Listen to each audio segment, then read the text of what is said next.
Hello student, welcome to BSSCI YouTube channel. BSSCI YouTube চ্যানেলে তোমাদের প্রত্যেককে স্বাগত জানাই। দেখো, আজকে আমাদের ইতিহাস ক্লাস এবং ইতিহাসে প্রাচীন যুগ, একদম প্রথম থেকে প্রাচীন যুগটা আমরা জানব। ঠিক আছে, তো একদম সুন্দরভাবে পিপিটি বানিয়ে নিয়ে এসেছি। একদম ফার্স্ট স্লাইডে চলে যাই। আর এই স্লাইডগুলো আমি এমনভাবে বানিয়েছি, তুমি যদি PSC clerkship, food SI, miscellaneous এই সমস্ত ডব্লিউবিপিএসসির আন্ডারে যে পরীক্ষাগুলো হয় সেই পরীক্ষাগুলোর প্রস্তুতি নাও, তার জন্য কিন্তু এখান থেকেই প্রচুর তুমি কোশ্চেন কমন পাবে। ঠিক আছে, এবং এই স্লাইডগুলো আমরা কিন্তু আমাদের যে আছে হোয়াটসঅ্যাপ গ্রুপ আছে, সেই হোয়াটসঅ্যাপ গ্রুপে দিয়ে দেবো। তো কিভাবে কি পেয়ে যাবে সমস্ত কিছু জানিয়ে দেবো। তো দেখো, প্রথমেই এই যে ইতিহাস মানে হিস্ট্রি শব্দটা কোথা থেকে এসেছে, কোন দুটো ভাষা থেকে এসেছে সেটা আগে আমরা জেনে নিই। দেখো, হিস্ট্রি এই শব্দটা এসেছে ল্যাটিন শব্দ হিস্টোরি, এই শব্দটা এসেছে ল্যাটিন শব্দ হিস্টোর এবং গ্রিক শব্দ হিস্টোরিয়া থেকে। তাহলে কি বললাম, হিস্ট্রি এই যে শব্দটা, এই শব্দটা কোথা থেকে এসেছে? ল্যাটিন শব্দ হিস্টোর এবং গ্রিক শব্দ হিস্টোরিয়া থেকে। এইবার এই হিস্টোর শব্দের অর্থ কী তোমাকে জানতে হবে। হিস্টোর শব্দের অর্থ হলো জ্ঞান। হিস্টোর শব্দের অর্থ হচ্ছে জ্ঞান। আর হিস্টোরিয়া মানে কোনো কিছু সত্যকে অনুসন্ধান করা। হিস্টোরিয়া মানে অনুসন্ধান করা সত্যকে। তাহলে হিস্টোর শব্দের অর্থ জ্ঞান আর হিস্টোরিয়া শব্দের অর্থ সত্যকে বের করার জন্য অনুসন্ধান করা। বোঝা গেল? হিস্ট্রি শব্দটা এসেছে ল্যাটিন শব্দ হিস্টোর এবং গ্রিক শব্দ হিস্টোরিয়া থেকে। ল্যাটিন শব্দ হিস্টোর শব্দের অর্থ জ্ঞান আর হিস্টোরিয়া শব্দের অর্থ অনুসন্ধান করা। ক্লিয়ার? খুব ফাস্ট ক্লাস হবে, একদম প্রথম থেকে শেষ অবধি দেখবে। তো এইবার আমাদের যেটা জানতে হবে, এই যে ইতিহাসের জনক কাকে বলা হয়? ইতিহাসের জনক হলেন, এটা কিন্তু কোশ্চেনটা দেয় পরীক্ষাতে, গ্রিক ঐতিহাসিক হেরোডোটাসকে আমরা ইতিহাসের জনক বলি। আর তোমাকে যদি কেউ প্রশ্ন করে যে আধুনিক ইতিহাসের জনককে, আধুনিক ইতিহাসের জনক হলেন জার্মান ঐতিহাসিক লিওপল্ড ভন র্যাঙ্কে। জার্মান ঐতিহাসিক লিওপল্ড ভন র্যাঙ্কে হলেন আধুনিক ইতিহাসের জনক। ওকে, তাহলে ইতিহাসের জনক হচ্ছেন গ্রিক ঐতিহাসিক হেরোডোটাস আর আধুনিক ইতিহাসের জনক হচ্ছেন জার্মান ঐতিহাসিক লিওপল্ড ভন র্যাঙ্কে। ওকে, তো আমরা যা যা পড়লাম একবার রিভিশন দিয়ে দিই, এখানেই যেন তোমার একদম মুখস্থ হয়ে যায়। দেখো কি বললাম, ইংরেজি হিস্ট্রি শব্দটা এসেছে দুটো শব্দ থেকে, দুটো ভাষা থেকে। কি? ল্যাটিন শব্দ হিস্টোর থেকে আর গ্রিক শব্দ হিস্টোরিয়া থেকে। এবার হিস্টোর শব্দের অর্থ জ্ঞান আর হিস্টোরিয়া শব্দের অর্থ অনুসন্ধান করা। আর কি জানলাম আমরা? ইতিহাসের জনক হচ্ছেন হেরোডোটাস। ঠিক আছে, গ্রিক ঐতিহাসিক হেরোডোটাস। আর আধুনিক ইতিহাসের জনক জার্মান ঐতিহাসিক লিওপল্ড ভন র্যাঙ্কে। ওকে, তো আমরা এখান থেকে চারটে তথ্য পেলাম। এইবার আমরা চলে যাই, এই যে ইতিহাসের সময়সীমা সেটা আমরা কি করে বুঝবো? মানে এটা অনেকে বুঝতে একটু অসুবিধে হয়। বিফোর ক্রাইস্ট কি, খ্রিস্টাব্দ কি, খ্রিস্টপূর্বাব্দ কি, অ্যানো ডমিনি কি, এই জিনিসগুলো কিন্তু আমরা এক্ষুনি জাস্ট বুঝে নেব। ঠিক আছে, তো দেখো, ইতিহাসের এই সময়কালটাকে বোঝার জন্য ঐতিহাসিকেরা কি করেছেন, যে বিসি এবং এডিতে ভাগ করে নিয়েছেন। জিনিসটা কি? দেখো, আমি ঠিক যেরকম খাতাতে, আমি যেরকম বোর্ডে আঁকছি সেরকম তোমরা খাতাতে করবে। ওকে, তো দেখো, এই বিসি আর এডি বোঝার জন্য আমাদের যেটা করতে হবে সেটা হচ্ছে যীশু খ্রিস্টের জন্মটাকে আমাদের জানতে হবে। যীশু খ্রিস্টের জন্ম হচ্ছে 0।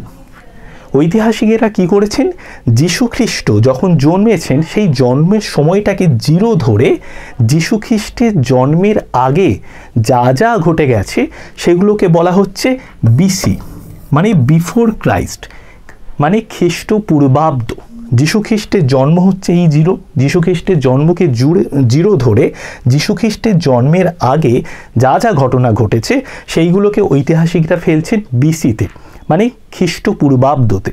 ওকে, আর যীশু খ্রিস্টের জন্মের পরবর্তী সময়ে যা যা ঘটছে সেইগুলোকে বলা হচ্ছে এডি, মানে অ্যানো ডমিনি। ওকে, খ্রিস্টাব্দ। ওকে, বোঝা গেল? এইবার দেখো, যীশু খ্রিস্টের জন্ম হচ্ছে কত, এখানটায় হচ্ছে যীশু খ্রিস্টের জন্ম হলো ওকে 0-তে। এইবার যীশু খ্রিস্টের জন্মের 563 বছর আগে জন্মেছেন কে? বুদ্ধ। তাহলে 563 খ্রিস্টপূর্বাব্দে জন্মগ্রহণ করেছেন গৌতম বুদ্ধ। ঠিক আছে, কারণ যীশু খ্রিস্টের জন্মের 563 বছর আগে। ওকে, যীশু খ্রিস্টের জন্মের 563 বছর আগে জন্মগ্রহণ করেছেন গৌতম বুদ্ধ, তার জন্য 563 খ্রিস্টপূর্বাব্দ হচ্ছে গৌতম বুদ্ধের জন্মের সময়। ওকে, যদি এই যে দেখো কুষাণ শাসক 68 খ্রিস্টাব্দে সিংহাসনে বসেছেন, তার মানে কি 78 খ্রিস্টাব্দে সিংহাসনে বসেছেন কুষাণ শাসক, তার মানে যীশু খ্রিস্টের জন্মের 78 বছর পর কনিষ্ক সিংহাসনে বসেছেন। মানে যীশু খ্রিস্টের জন্মের আগে যা ঘটনা ঘটে গেছে সেগুলো হলো বিফোর ক্রাইস্ট, আর যীশু খ্রিস্টের জন্মের পরে যা কিছু ঘটছে সেগুলো হচ্ছে অ্যানো ডমিনি বা খ্রিস্টাব্দ। ওকে, তো দেখো বিসি কথার পুরো অর্থ হচ্ছে বিফোর ক্রাইস্ট। যীশু খ্রিস্টের জন্মের পূর্বে ঘটে যাওয়া যাবতীয় ঘটনার সময়কালকে আমরা বোঝানোর জন্য বিসি ব্যবহার করি, খ্রিস্টপূর্বাব্দ ব্যবহার করি, আর যীশু খ্রিস্টের জন্মের পর থেকে ঘটে যাওয়া যাবতীয় সময়কালকে খ্রিস্টাব্দ বলা হয়। বোঝা গেল? ক্লিয়ার? বিসি আর এডিটার মধ্যে কি পার্থক্য সেটা তোমরা ধরতে পারলে? ওকে, তো এইবার আমরা চলে যাব নেক্সটে যাওয়ার আগে তোমাদের বলে দিই যে আমাদের কিন্তু পিএসসি ক্লার্কশিপের একটা ব্যাচ লঞ্চ হয়ে গেছে, ব্যাচ চলছে। তোমরা যদি কেউ ভর্তি হতে চাও এই নাম্বারে ফোন করে ভর্তি হতে পারো। ব্যাচে কি কি পাবে ডিটেলস সমস্ত কিছু পরে বলে দেবো এই ভিডিওতেই।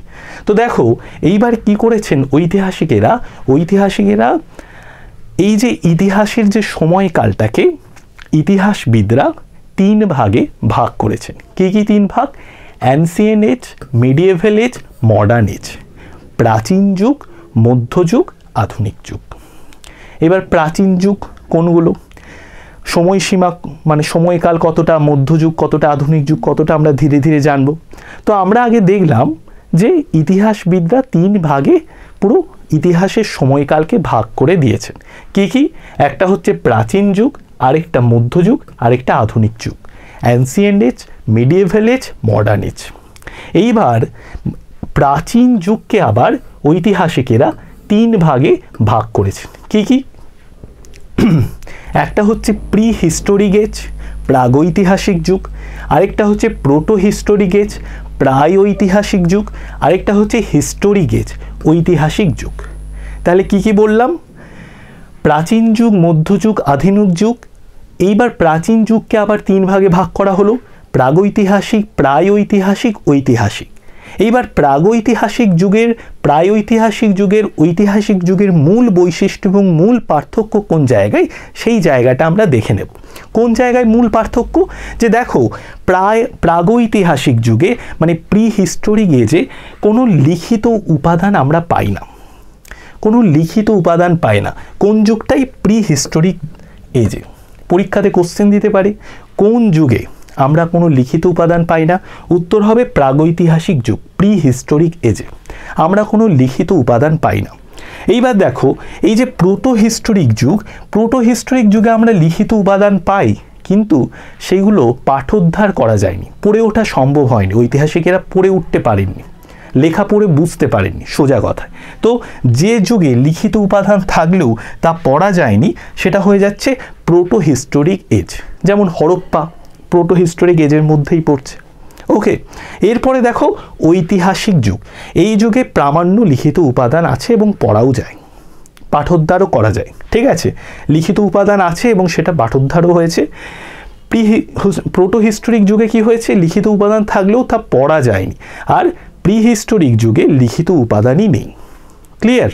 তাহলে আমরা কি কি করলাম একবার রিভিশন করে নিই। প্রাচীন যুগ, মধ্যযুগ, আধুনিক যুগ।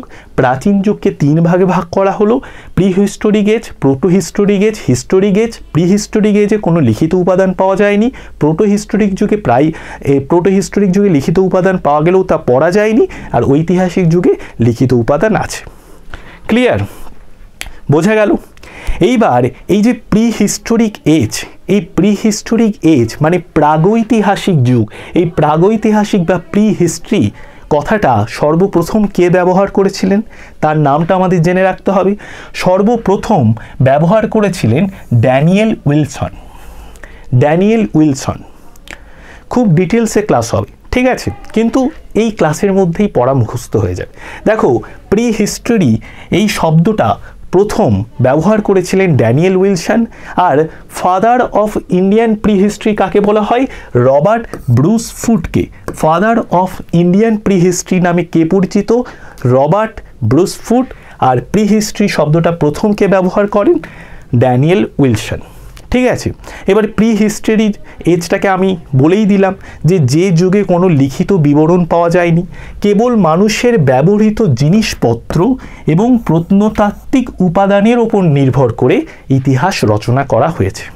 তাহলে এই যুগের ইতিহাস কিভাবে রচনা করা হয়েছে? মানুষের ব্যবহারিক, মানে সেই সময় মানুষরা যা যা ব্যবহার করত সেই সমস্ত জিনিসপত্র এবং প্রত্নতাত্ত্বিক উপাদান সেই সময় যা যা পাওয়া গেছে সেইগুলোর ওপর নির্ভর করেই কিন্তু ইতিহাস রচনা করা হয়েছে, ঠিক আছে। তাহলে এইবার প্রি হিস্টোরিক যুগকেও আমরা 3 ভাগে ভাগ করেছেন ঐতিহাসিকেরা, এটা আমরা দেখব। দেখো তাহলে কি হলো, প্রথম থেকে একবার দেখো যে প্রাচীন যুগ, মধ্যযুগ, আধুনিক যুগ। প্রাচীন যুগকে 3 ভাগে ভাগ হলো, pre historic, proto historic, historic. এইবার মজার জিনিস দেখো যে প্রি হিস্টোরিককেও আবার ইতিহাসবিদরা তারা প্রাচীন প্রস্তর যুগ, মধ্য প্রস্তর যুগ, নব্য প্রস্তর যুগ 3 ভাগে ভাগ করে ফেলেছেন। ক্লিয়ার? প্রি হিস্টোরিককেও আবার প্রাচীন, মধ্য, নব্য এই 3 ভাগে ভাগ করে ফেলেছেন। এইবার আমরা জানব প্রাচীন প্রস্তর যুগ সম্পর্কে, ঠিক আছে। তো প্রাচীন প্রস্তর যুগ সম্পর্কে জানার আগে তোমাদের একটু জানিয়ে দিই যে আমাদের যে কোর্সটা বিএসএসসিআইতে হচ্ছে পিএসসি ক্লার্কশিপে, সেটার দাম 4,999 টাকা। এখানে 200 ঘন্টার ভিডিও লাইব্রেরি পেয়ে যাবে, 1500 পৃষ্ঠার স্টাডি মেটেরিয়াল পেয়ে যাবে, ভর্তি হওয়ার সঙ্গে সঙ্গে 13টা ইবুক পেয়ে যাবে, এবং আমরা তোমাদেরকে আনলিমিটেড কোশ্চেন ব্যাংকের একটা সিরিজ দিচ্ছি যেখানে তুমি 50,000 কোশ্চেন পাবে। তো সপ্তাহে 6টা করে লাইভ ক্লাস এবং সেই ক্লাস রেকর্ডেড অবস্থায় থাকবে, তুমি যখন খুশি পরবর্তী সময়েও দেখে নিতে পারো। তো এই ব্যাচটায় কিন্তু এখনও তোমরা ভর্তি হতে পারো 4,999 টাকায়। চলো এবার আমরা পড়ায় ফিরে যাই। দেখো প্রাচীন প্রস্তর যুগ, এই প্রাচীন প্রস্তর যুগ মানে কি? Palaeolithic age. এবার এই প্যালিও শব্দের অর্থ হচ্ছে প্রাচীন, আর লিথোস শব্দের অর্থ হচ্ছে প্রস্তর। তাহলে ব্যাপারটা কি দাঁড়ালো? যে প্রাচীন প্রস্তর, ঠিক আছে। প্যালিওলিথিক শব্দটার যে মূল অর্থ সেটা হচ্ছে কি? প্রাচীন প্রস্তর। ওকে, প্রাচীন শব্দের অর্থ পুরনো বা প্রাচীন, লিথোস শব্দের অর্থ প্রস্তর। তাহলে প্যালিওলিথিক কথার অর্থ হচ্ছে পুরনো বা প্রাচীন প্রস্তর, ঠিক আছে। তো এটাও একটা গ্রিক শব্দ। এইবার আমাদের যেটা জানতে হবে সেটা হচ্ছে যে এই প্রাচীন প্রস্তর যুগের সময়কাল কত। প্রাচীন প্রস্তর যুগের সময়কাল হচ্ছে 5 লক্ষ বিসি থেকে, মানে খ্রিস্টপূর্বাব্দ থেকে। খ্রিস্টপূর্বাব্দ বা বিসি মানে কি? একটু আগেই বললাম, যিশু খ্রিস্টের জন্মের 5 লক্ষ বছর আগে থেকে এই যুগটা শুরু হচ্ছে। 5 লক্ষ খ্রিস্টপূর্বাব্দ থেকে 15,000 খ্রিস্টপূর্বাব্দ পর্যন্ত এই যুগটা কিন্তু চলেছে, প্রাচীন প্রস্তর যুগটা। ভাবতে পারছো? 5 লক্ষ খ্রিস্টপূর্বাব্দ থেকে 15,000 খ্রিস্টপূর্বাব্দ পর্যন্ত। ওকে, এইবার মজার বিষয় হলো আবার ইতিহাসবিদরা কি করেছেন, এই যে প্রাচীন প্রস্তর যুগকে আবার 3টে ভাগে ভাগ করেছেন। তো এই যে প্রাচীন প্রস্তর যুগকে আবার 3টে ভাগে ভাগ করছেন ঐতিহাসিকেরা, কিসের ভিত্তিতে ভাগ করছেন? ভাগ করছেন পাথরের অস্ত্রের আকার ও ব্যবহারের ওপর ভিত্তি করে। মানে এই সময় মানুষেরা কোন অস্ত্র ব্যবহার করত পশু শিকার করার জন্য? পাথরের অস্ত্র। এবার এই পাথরের অস্ত্রের আকারের উপর ভিত্তি করে আবার প্রাচীন প্রস্তর বা প্যালিওলিথিক এজকে 3 ভাগে ভাগ করছেন ঐতিহাসিকেরা। কি কি 3টে ভাগ? প্রথম হচ্ছে নিম্ন প্রাচীন প্রস্তর যুগ, দ্বিতীয় হচ্ছে মধ্য প্রাচীন প্রস্তর যুগ, আর তৃতীয় হচ্ছে উচ্চ প্রাচীন প্রস্তর যুগ। তো এই ভাগগুলো সম্পর্কে কিন্তু আমরা এখনই ডিটেলসে জানব, ঠিক আছে। তাহলে দেখো প্রথম থেকে আরেকবার রিভিশন করে নিই যে দেখো প্রথমে ঐতিহাসিকেরা ভাগ করেছিলেন 3 ভাগে, প্রাচীন যুগ, মধ্যযুগ, আধুনিক যুগ। প্রাচীন যুগকে ভাগ করা হলো প্রাগৈতিহাসিক যুগ, প্রাগৈতিহাসিক যুগ, ঐতিহাসিক যুগ। এইবার এই যে প্রাগৈতিহাসিক যুগ, সেই প্রাগৈতিহাসিক যুগকে আবার 3 ভাগে ভাগ করা হলো প্রাচীন প্রস্তর যুগ, মধ্য প্রস্তর যুগ, নব্য প্রস্তর যুগ। এইবার প্রাচীন প্রস্তর যুগকে অস্ত্রের আকার ও ব্যবহারের উপর ভিত্তি করে ঐতিহাসিকেরা আবার 3 ভাগে ভাগ করছেন। কি কি 3 ভাগ? নিম্ন প্রাচীন প্রস্তর যুগ, মধ্য প্রাচীন প্রস্তর যুগ, উচ্চ প্রাচীন প্রস্তর যুগ। বোঝা গেল? ক্লিয়ার? যদি ক্লাসটা ভালো লাগে অবশ্যই একটা লাইক করে দাও, আর যদি এই ধরনের ডিটেলসে হিস্ট্রির ক্লাস চাও অবশ্যই কিন্তু কমেন্টে লিখে জানাও। তোমরা যদি কমেন্টে লিখে জানাও যে স্যার এই ধরনের ক্লাস আমরা চাই, আমরা খুব উপকৃত হচ্ছি এই ধরনের ক্লাস পেয়ে, তবেই কিন্তু এই ধরনের ডিটেলসে ক্লাস আমি নিয়ে আসব। সেটা তোমাদের কমেন্টের ওপর নির্ভর করে। ঠিক আছে, তাহলে এইবার আমরা যেটা জানবো সেটা হচ্ছে নিম্ন প্রাচীন প্রস্তর যুগ। তো নিম্ন প্রাচীন প্রস্তর যুগ গিয়ে আমরা চলে যাই। নিম্ন প্রাচীন প্রস্তর যুগে যাওয়ার আগে আমরা এই নিম্ন প্রাচীন প্রস্তর যুগ অর্থাৎ লোয়ার প্যালিওলিথিক এজের নিদর্শন কোথায় কোথায় আমরা পেয়েছি সেটা আমরা জেনে নিই। তো দেখো, পাঞ্জাবের সোয়ান উপত্যকা যেটা বর্তমান পাকিস্তানে আছে, তারপরে উত্তরপ্রদেশের বেলান উপত্যকা, মধ্যপ্রদেশের আদমগড়, নর্মদা উপত্যকা, ঠিক আছে, রাজস্থানের দিদওয়ানা, বিহারের পৈশরা, এই সমস্ত জায়গায় আমরা লোয়ার প্যালিওলিথিক এজের নিদর্শন পেয়েছি। এইবার দেখো কি বললাম, পাথরের অস্ত্রের আকারের উপর নির্ভর করে ঐতিহাসিকেরা এই নিম্ন প্রাচীন প্রস্তর, মধ্য প্রাচীন প্রস্তর মানে প্রাচীন প্রস্তর যুগকে ভাগ করেছেন। তো দেখো এই নিম্ন প্রাচীন প্রস্তর যুগে মানুষেরা কি করত, যে অস্ত্র ব্যবহার করত, এই সময় মানুষ ছিল দলবদ্ধভাবে পশু শিকার করত, বনের ফলমূল পেড়ে খেত, যা করত দলবদ্ধভাবেই করত। তো এই সময় মানুষের বুদ্ধি অতটা উন্নত হয়নি। এই সময় মানুষ যে অস্ত্র ব্যবহার করত সেগুলো ছিল পাথরের অস্ত্র, এবং সেগুলো খুব ভোঁতা বড় বড় অস্ত্র। সেই সময় মানুষের শরীর প্রচণ্ড শক্তি ছিল, কিন্তু সেই সময় কোনো ধারালো পাথরের অস্ত্র কিন্তু ব্যবহার করেনি। ঠিক আছে, তো এইবার আমরা দেখব যে হাতিয়ারগুলো দেখো, এই যুগের হাতিয়ারগুলি ছিল পাথরের তৈরি করা, ভারী এবং অনুন্নত। যেটা বলছিলাম যে এই সময় মানুষের শরীরে প্রবল শক্তি ছিল, দলবদ্ধভাবে বাস করত, এবং যে অস্ত্রগুলো, পাথরের অস্ত্রগুলো ব্যবহার করত সেগুলো হচ্ছে অনুন্নত, মানে অতটা শার্প নয়, ভারী, প্রচণ্ড ভারী। ঠিক আছে, কি কি অস্ত্র? মূলত কাঠারি, হাতকুঠার, ছেদকের মতো পাথরের নানা হাতিয়ার সরঞ্জাম ব্যবহার করত। আর হাতিয়ার তৈরিতে কি কি পাথরের ব্যবহার ছিল? কোয়ার্টজ, চার্ট, চকমকি, চুনাপাথর, এই সমস্ত পাথরের ব্যবহার কিন্তু নিম্ন প্রাচীন প্রস্তর যুগের মানুষেরা করেছে। ঠিক আছে, এইবার আমরা জানি নিম্ন প্রাচীন প্রস্তর যুগের খাদ্য কি ছিল। বললাম যেটা ফলমূল খেত, বনের ফলমূল খেত, পাখির ডিম খেত, আর কি কাঁচা মাংস খেত, পশুকে শিকার করতো। যেগুলো বড় বড় অস্ত্র, মানে বড় বড় পাথর ছুঁড়ে ভারী অনুন্নত যে অস্ত্রগুলো পাথরের, ঠিক আছে, যেগুলো বড় বড় পাথর ছুঁড়ে পশুকে হত্যা করে কাঁচা মাংস খেত। ঠিক আছে, এবার বাসস্থান কি ছিল? নিম্ন প্রাচীন প্রস্তর যুগের মানুষেরা গুহাতে বসবাস করত, খোলা আকাশের নিচে গুহাতে, ঠিক আছে, কোনো বসবাস করত। আর পাকিস্তানের সাংঘাও, অন্ধ্রপ্রদেশের কুর্নিল, হরিয়ানার অনঙ্গপুর, মধ্যপ্রদেশের ভীমবেটকাই, এই সমস্ত জায়গায় নিম্ন প্রাচীন প্রস্তর যুগের মানুষেরা যে বসবাস করত তার প্রমাণ মিলেছে, মানে নিদর্শন পাওয়া গেছে। ঠিক আছে, আর এই সময় মানুষ ছিল দলবদ্ধ, মানে গোষ্ঠীবদ্ধভাবে বসবাস করত। আর এই সময় সবথেকে ইম্পর্টেন্ট জিনিস এটা যে আগুনের ব্যবহার কিন্তু তখনও মানুষ শেখেনি, আগুনের ব্যবহার তারা জানতো না। এবং এই যুগের যে সমাজ ছিল সেই সমাজ ছিল মাতৃতান্ত্রিক সমাজ। ক্লিয়ার? তাহলে আমাদের যে জায়গাগুলো মনে রাখতে হবে সেই জায়গাগুলো বলে দিই। যে নিম্ন প্রাচীন প্রস্তর যুগের দেখো কোন কোন জায়গায় নিদর্শন পাওয়া গেছে সেইগুলো তো তোমাকে মুখস্থই করতে হবে, কিছু করার নেই। এইবার কি আমরা কতটা মনে রাখতে পারবো যে এই সময় মানুষের বুদ্ধি কিন্তু অতটা শার্প হয়নি। ঠিক আছে, এই সময় মানুষ দলবদ্ধভাবে শিকার করত, দলবদ্ধভাবে জীবন কাটাতো, খোলা আকাশের নিচে গুহাতে বসবাস করত।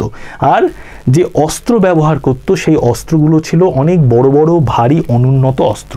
ঠিক আছে, তো এটা আমাদের মনে রাখতে হবে। এবং দলবদ্ধভাবে বসবাস করত, কিন্তু আগুনের ব্যবহার তখনও মানুষ জানে না। ঠিক আছে, নিম্ন প্রাচীন প্রস্তর যুগ। ঠিক আছে, আর কি খাওয়া দাওয়া করতো? ফলমূল খেত, পাখির ডিম খেত, কাঁচা মাংস খেত। আগুনের ব্যবহার তো জানে না, তো কাঁচা মাংসই খেতে হবে। ঠিক আছে, এইভাবে লজিক্যালি তোমার কিন্তু মাথার মধ্যে একটা ছবি তৈরি করতে হবে। তুমি যদি ছবিটা তৈরি করতে পারো, দেখো নিম্ন প্রাচীন প্রস্তর যুগ সম্পর্কে একদম তোমার একটা ক্লিয়ার স্পষ্ট ধারণা হয়ে যাবে। মুখস্থ করার দরকার নেই, শুধু পড়লেই ধারণাটা তৈরি হয়ে যাবে। এইভাবে ছবিটা তোমার কিন্তু মাথার মধ্যে তৈরি করতে হবে। ওকে, তো এরপরে নেক্সট চলে যাই। দেখো নেক্সট হচ্ছে মধ্যপ্রাচীন প্রস্তর যুগ। মধ্যপ্রাচীন প্রস্তর যুগ মানে আরও টাইমটা কিন্তু এগোচ্ছে। ঠিক আছে, এই সময় মানুষের বুদ্ধি কিন্তু আরেকটু বাড়ছে। ঠিক আছে, মানুষের বুদ্ধি বাড়ছে, তার জন্য কি হচ্ছে, পশুকে হত্যা করার জন্য আগে কি বড় বড় অস্ত্র ব্যবহার করতো। এবার বড় বড় অস্ত্র ব্যবহার করতে গিয়ে দেখছে যে মানুষ দেখছে যে প্রচণ্ড পরিশ্রম হচ্ছে, কিন্তু তাতে যে খুব সহজে পশুকে মারা যাচ্ছে তা নয়। তার জন্য আস্তে আস্তে অস্ত্রের যে মানে যে বড় বড় যে পাথরের অস্ত্র, সেগুলোকে আস্তে আস্তে ছোট করে নিল এবং শার্প করে নিল, যাতে পশুকে ছোঁড়া মাত্রই পশু বিদ্ধ হয়ে মারা যায়। ঠিক আছে, যে এই যুগে আগের তুলনায় ছোট সরু হালকা হাতিয়ার প্রচলিত ছিল। ঠিক আছে, ছুরিকা, বুড়িন, চাঁচনি, ব্লেড এই সময় দেখা যায়। মানে আস্তে আস্তে মানুষের বুদ্ধি বাড়ছে, অস্ত্রও কিন্তু আরও অনেক শার্প হয়ে গেছে। ঠিক আছে, আর কোথায় হচ্ছে আমরা পেয়েছি, সেটা হচ্ছে মধ্যপ্রাচীন প্রস্তর যুগের নিদর্শন। নেভাসা, কল্পি, গঙ্গা যমুনা উপত্যকা, লুনি নদী অববাহিকা, ভিনবেটকা, বেলান উপত্যকা, এই সমস্ত জায়গায় কিন্তু আমরা নিদর্শন পেয়েছি মধ্যপ্রাচীন প্রস্তর যুগের। ঠিক আছে, ক্লিয়ার? বোঝা গেল? যদি ক্লাসটা ভালো লাগে অবশ্যই কিন্তু লাইক করে দেবে আর কমেন্ট করে জানাবে যে এই ধরনের ক্লাস যদি তোমরা আরও চাও তবে কমেন্টে লিখে জানাও, আমরা নিয়ে আসবো। ঠিক আছে, চলো এইবার আমরা লাস্ট যেটা জানবো সেটা হচ্ছে উচ্চ প্রাচীন প্রস্তর যুগ। ঠিক আছে, উচ্চ প্রাচীন প্রস্তর যুগ।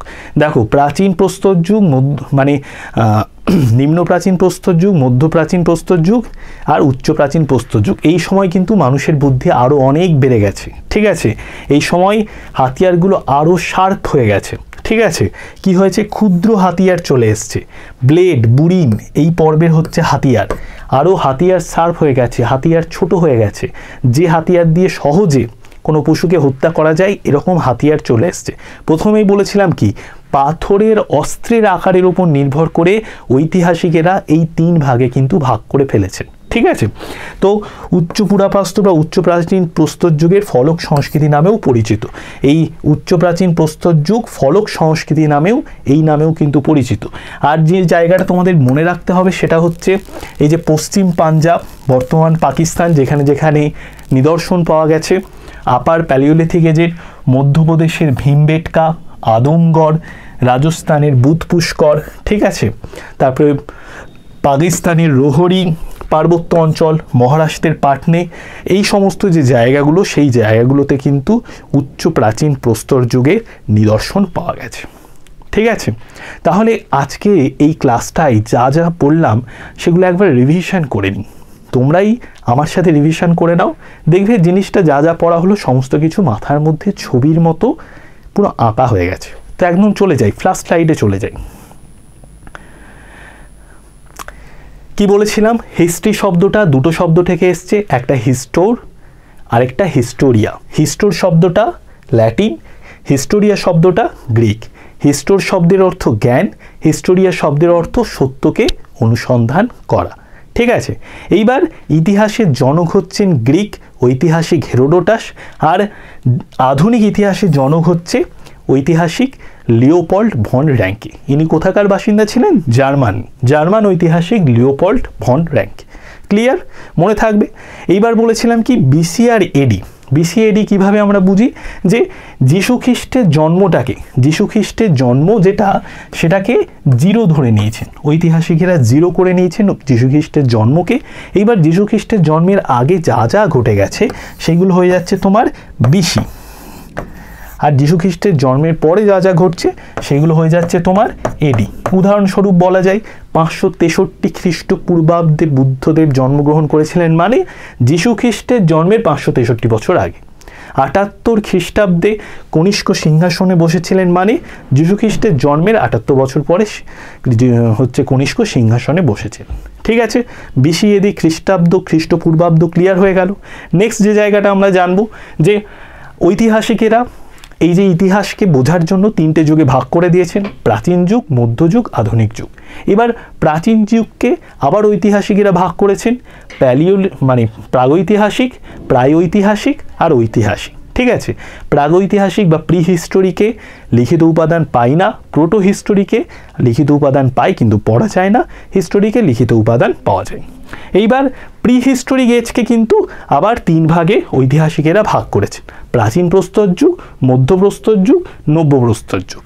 ঠিক আছে, এইবার কি করেছেন, প্রাচীন প্রস্তর যুগকে আবার ঐতিহাসিকেরা পাথরের অস্ত্রের আকার ও ব্যবহারের উপর নির্ভর করে 3 ভাগে ভাগ করেছেন, নিম্ন প্রাচীন প্রস্তর যুগ, মধ্যপ্রাচীন প্রস্তর যুগ, উচ্চ প্রাচীন প্রস্তর যুগ।